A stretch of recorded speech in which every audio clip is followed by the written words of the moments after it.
series of instructional videos, I'm going to show you how to do a pre-start. Now, the way that I'm going to show you in this case is on the web app. The purpose of having the pre-start web app is so that if any of your workers does a pre-start but doesn't have their iPhone or iPad charged and ready to do it, and they do it on paper, there's an easy way that we can add it. The process and the components of the pre-start are exactly the same either way. Now, if you've already been in and set up your alert to notify you if a vehicle works without pre-start, then you would have been notified by the tracker unit in the asset. If it runs for more than 30 minutes without someone having done a pre-start, you'll get the email. That way you can chase up, find out who on site is operating that asset unauthorized and unsafely without a pre-start. In this case then, the guys are presented with asset type and asset drop down. They're also presented with the last asset that they did a pre-start on to make it easier. So they can pick from what type of vehicle they're trying to do it on, and then when they do that, say I go to wagon, I'm then presented with a list of wagons within my fleet. It just helps them get to the bottom of the list a little bit faster for a little bit of filtering. I know that I'm going to do the Prado, therefore this is the component where you as an admin user can say that you're doing it as a certain person. I'm going to say that I'm just doing it as myself. I don't need to put anyone else in there. The unit ID and all information comes up about it. The current odometer comes up, which they can check against the odometer. If there's a problem, they can give you a quick buzz. The hour meter is the same for your machinery. The next service due, how it's been worked out by the average day usage and whatnot is also up there. Now, if you have attachments or trailers to go with your fleet and they click there, it will open up that as a separate subsection so that you can add one of these trailers to that asset and do the pre-start both at the same time. I'm not going to do that in this case. I go into prepare pre-start, and therefore I'm supplied with my checklist as you guys will have created in the fleet maintenance settings.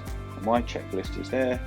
If there is no problem, no issues, I simply go on and sign, and then I would press complete pre-start. In this case, to show you the full features, I'm going to pretend that there is a problem with the flashing light issue. I go on to complete my pre-start, and it says that you found an issue with the flashing light. Is it on a listed open work order? This just prevents your users from adding lots and lots of different work orders and creating white noise.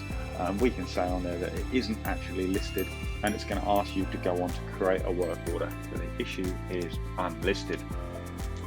I can change the pre-start defect if I want in there where it says failed.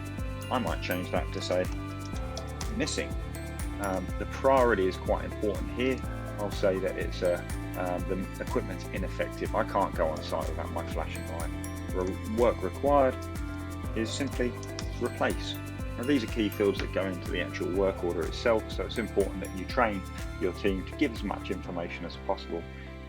It always helps to have a photo. Therefore, if the guys have their phone out and you're using the web app, the choose file will be a take photo now. If you're on the desktop version, choose file, you might want to upload the paper version of what the guys have sent you in. You might want to upload the serial number. You might want to upload the catalog where you buy them. That information, you can put whatever you want in there. I go on and press submit, and we are presented with a very important question for the operator. Is it safe to operate? From a chain of responsibility perspective, putting this to the operator allows you to know exactly at what point a decision that may end up in an accident or incident has taken place. Is it safe to operate? If they say no, the machine is electronically tagged out. If they say yes, they can go about their day. Regardless, you're going to be sent an alert to say that there's a new work order open because a pre-start has failed.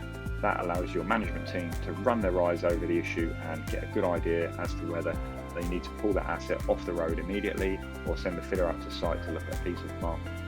In this case, the flashing light's missing. It's still safe to operate, it just can't go on site, so I'm going to press yes. Thanks, your pre-start's complete. Please note, however, that your license has expired.